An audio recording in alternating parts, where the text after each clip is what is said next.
अस्सलाम वालेकुम रहमतुल्लाहि वबरकातुहू। आप देख रहे हैं टॉप 10 विद JNM और मैं हूं गुलाम नबी मदनी। दुनिया भर से आज की 10 बड़ी और इंतहाई अहम खबरें जिन पर आज हम बात कर रहे हैं। नाज़रीन किराम, आज 30 अप्रैल 2021 है और आज दिन है जुम्मतुल मुबारक का।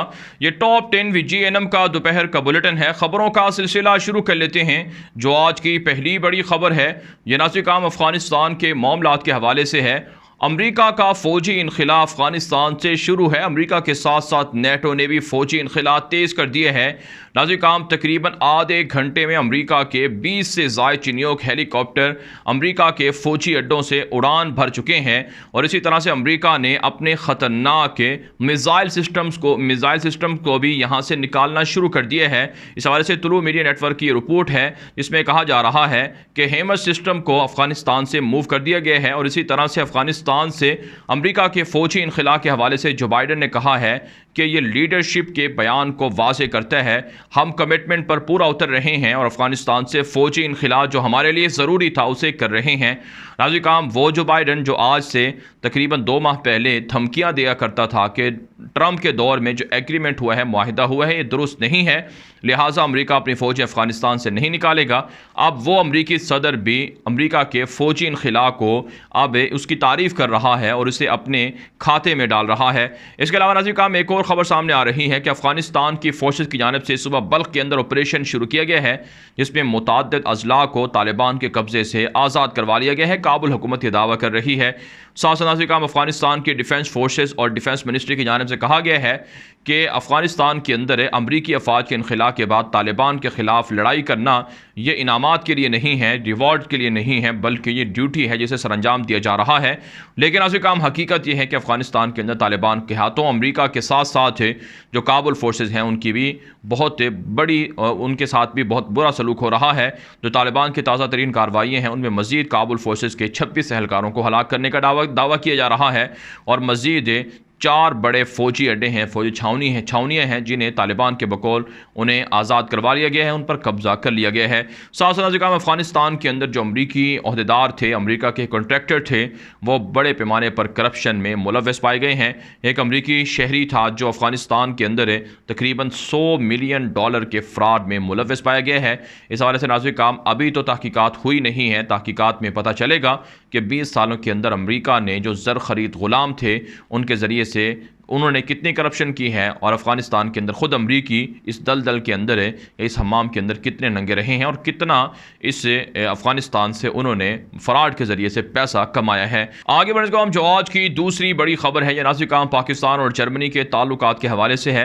जर्मनी के वज़ीर ख़ारजा ने पाकिस्तान का दौरा किया है। पाकिस्तान के वज़ीर ख़ारजा शाह महमूद कुरैशी और दीगर आला हुकाम से मुलाकातें की हैं।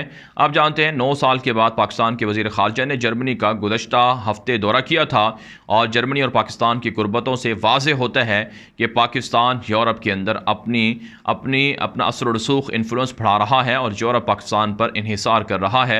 इसी तरह से नाज़रीन काम जर्मनी के साथ साथ रशिया के वज़ीर ख़ारजा भी पाकिस्तान का दौरा कर चुके हैं जिससे वाज़े होता है कि पाकिस्तान की ख़ारजा पॉलिसी कामयाबी की जानिब गामज़न है। और जर्मनी के वज़ीर ख़ारजा ने पाकिस्तान के वज़ीर ख़ारजा को कहा है कि अफ़गानिस्तान से जर्मनी की फ़ौजों के इनखला के हवाले से पाकिस्तान ताउन करे। पाकिस्तान ने कहा है कि जर्मनी को हर मुमकिन ताउन फराहम किया जाएगा लेकिन कमिटमेंट और वादे को पूरा किया जाए। अमरीका नेटो को अपने फ़ौजी इनखला मुकम्मल तौर पर करना चाहिए। साथ साथ काम जर्मनी और पाकिस्तान के दरमियान कई बायलैटरल एग्रीमेंट्स भी हुए हैं जिनमें दोनों मुल्कों की सकाफती, समाजी और इसी तरह से दोनों मुल्कों के दरमियान माशी मिलिट्री कोऑपरेशन के हवाले से यकीन दहानियाँ करवाई गई हैं। नाज़रीन काम आगे बढ़ लेते हैं। जो आज की तीसरी बड़ी खबर है ये भारत से है।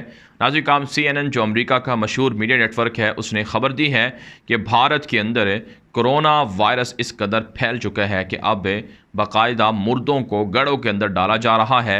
यहाँ तक कि जो पार्किंग की जो जगह थी मुख्तसे वहाँ पर भी मुर्दों को जलाया जा रहा है।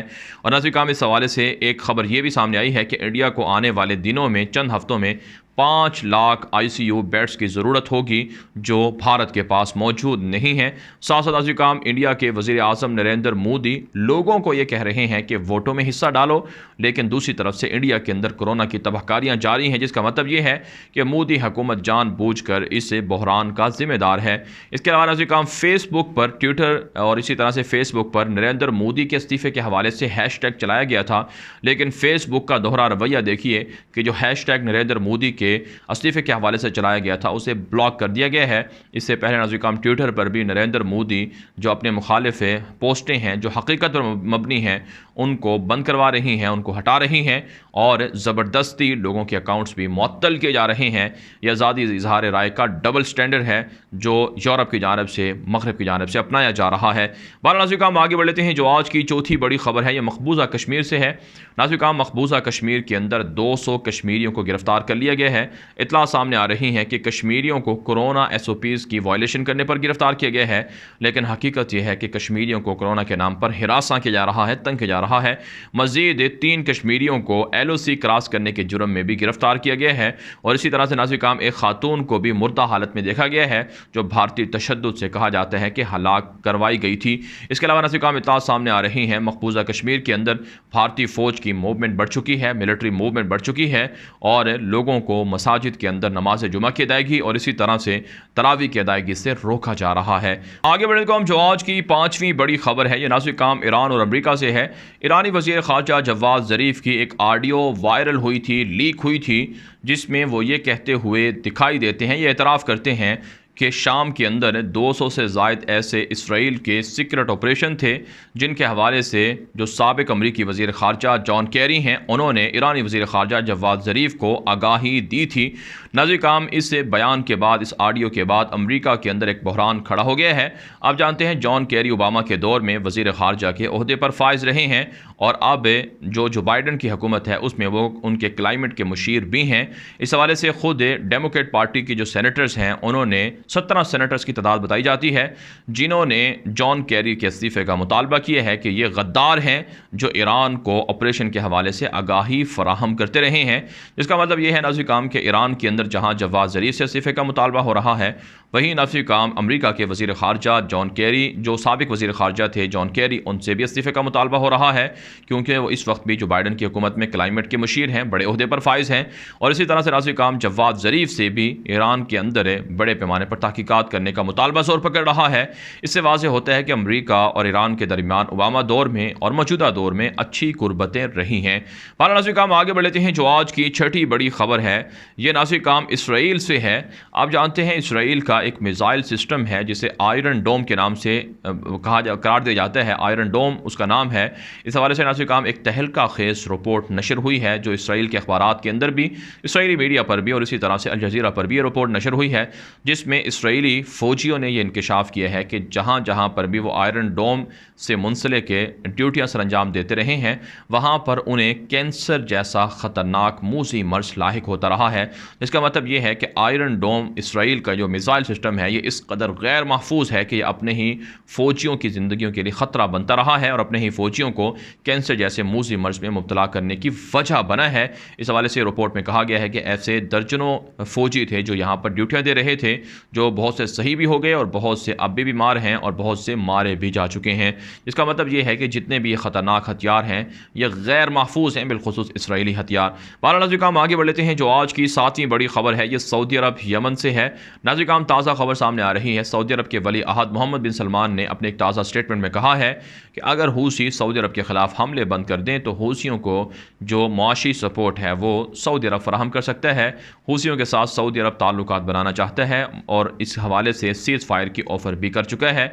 अब नाज़रीन अमरीका, UN और इसी तरह से दीगर ममालिक इस हवाले से गौर व फिक्र कर रहे हैं। यहाँ तक कि ईरानी वज़ीर ख़ारजा जवाद ज़रीफ़ की जो गुज़श्ता रोज़ ओमान के अंदर मस्कत के अंदर हूसी क़यादत से मुलाकात हुई है, उसके बाद भी ये खबर सामने आ रही है कि सऊदी अरब और यमन के दरमियान जंग का मामला जो है ये हल हो जाएगा। नाज़रीन एक और जो खबर सामने आ रही है वो है कतर के जो ex-PM थे उन्होंने ख़बरदार किया है कि चाइना और अमरीका के दरमियान गल्फ़ ममालिक के अंदर, मिडल ईस्ट के अंदर रस्सा कशी शुरू हो चुकी है। एक दूसरे को हराने के लिए, एक दूसरे को गिराने के लिए गल्फ़ स्टेट के अमन व अमान को दाव पर लगाया जा रहा है। लिहाजा गल्फ़ कंट्रीज़ को इस हवाले से देखना होगा कि अमरीका और चाइना के दरमियान जो मुसाबकत की जंग है इससे गल्फ़ ममालिक को नुकसान ना पहुँचे। नाज़रीन हम आगे बढ़ लेते हैं। जो आज की 8वीं बड़ी खबर है ये इजिप्ट, मिस्र से है। ताज़ा खबर सामने आ रही है कि सन 2020 के अंदर $23.5 अरब से ज़ायद का लॉस हुआ है। इजिप्ट को, मिस्र को 23 बिलियन से ज़ायद की रकम है जो मिस्र की इकॉनमी से नुकसान हुआ है मिस्र की इकॉनमी को। इसके अलावा नाज़रीन काम एक और ख़बर यह है कि इजिप्ट बिगेस्ट परचेज़र बन चुका है इटली के वेपन सिस्टम्स का। इसका मतलब यह है कि अब्दुल फत्ताह सीसी अपनी अवाम के मफादात के लिए काम नहीं कर रहे, बल्कि वो भी जंगी जुनून में मुब्तला हैं और ख़तरनाक जंगी हथियार इटली, फ्रांस और दीगर मुल्कों से ख़रीदे जा रहे हैं। इसके अलावा नाज़रीन काम एक और ख़बर सामने आ रही है कि मुत्तहिदा अरब इमारात की जानिब से इजिप्ट को फूड की और इसी तरह से दीगर ग़िज़ाई इमदाद फराहम की गई है। आप जानते हैं डिक्टेटर अब्दुल फत्ताह सीसी पर इल्ज़ाम है कि वो इख्वानुल मुस्लिमीन के लोगों पर जुल्म कर रहा है, लीबिया के अंदर जो बाकी हफ्तर है उसकी मदद करता रहा है, और अब नाज़रीन काम अब्दुल फत्ताह सीसी के मज़ालिम की वजह से मिस्र के अंदर बहुत से हादसात भी जन्म ले रहे हैं उनकी नाअहल जो कैबिनेट है उसकी वजह से। आगे बढ़ने को हम जो आज की 9वीं बड़ी खबर है ये शाम से और इराक से है।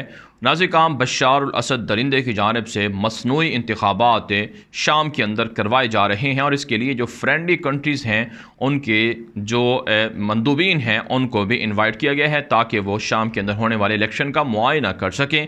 लेकिन नाज़रीन काम शाम के अंदर डिक्टेटर बशार अल असद अपोजिशन के अलावा ये इलेक्शन करवा रहा है, यानी वहाँ पर वन मैन पार्टी है, या आप कह सकते हैं कि सिर्फ़ और सिर्फ बशार अल असद की ही इक़्तिदार के लोग हैं जो उनको वोट देंगे, लेकिन अपोजिशन और जो मुखालिफिन हैं वो इस इलेक्शन का हिस्सा नहीं बन रहे हैं, जिसकी वजह से पूरी दुनिया से बशार को इस इलेक्शन के ड्रामे पर तनकीद का सामना है। साथ नाज़रीन काम इराक से खबर सामने आ रही है कि इराकी फोर्सेस के कुछ लोग बागी हो चुके हैं और खुफिया तरीके से वो जासूसी और गद्दारी करके दाइश के साथ मिले रहे हैं। इस वजह से अभी बड़े पैमाने पर क्रैकडाउन शुरू हो चुका है और इराकी मिलिट्री के दर्जनों अफराद को गिरफ्तार करने के लिए बाकायदा खुफिया जो ऑपरेशन है वो शुरू कर दिया गया है। नाज़रीन काम आगे बढ़ लेते हैं। जो आज की 10वीं बड़ी खबर है, यह नाज़रीन काम साउथ कोरिया और इसी तरह से अमेरिका के ताल्लुकात के हवाले से है। साउथ कोरियन प्रेसिडेंट का दौरा शेड्यूल है 21 मई को वाशिंगटन का, जिसमें साउथ कोरिया और अमेरिका के दरमियान नए एग्रीमेंट होंगे। आप जानते हैं साउथ कोरिया ये अमेरिका का इत्तिहादी है, जबकि शुमाली कोरिया और चाइना के दरमियान बाहमी ताल्लुकात हैं। साउथ कोरिया और शुमाली कोरिया के दरमियान बाहमी और रिवायती दुश्मनी भी है और शुमाली कोरिया के जो किम जोंग ऑन हैं वो अमेरिका को धमकियाँ भी दे चुके हैं और ख़तरनाक मिसाइलों के तजर्बात करके अमेरिका को थ्रेट भी कर रहे हैं, जिससे दोनों मुल्कों के मज़ीद ताल्लुकात बिगड़ेंगे, क्योंकि साउथ कोरिया के साथ मिलकर चाइना के ख़िलाफ़ अमेरिका बड़े पैमाने पर तैयारियां कर रहा है, प्लान बना रहा है, मंसूबे बना रहा है। नाज़रीन काम दुनिया भर से थी आज की 10 बड़ी खबरें। इन खबरों के हवाले से आपकी क्या राय है? अपनी राय कमेंट के जरिए से ज़रूर हम तक पहुँचाएँ। मज़ीद खबरों के लिए आप हमारे ट्विटर अकाउंट्स दुनिया मेरे आगे, ग़ुलाम नबी मदनी और हमारे नए फेसबुक पेज ग़ुलाम नबी मदनी को फॉलो कर लें। आज के लिए इतना ही, इजाज़त दीजिए। अल्लाह हाफ़िज़।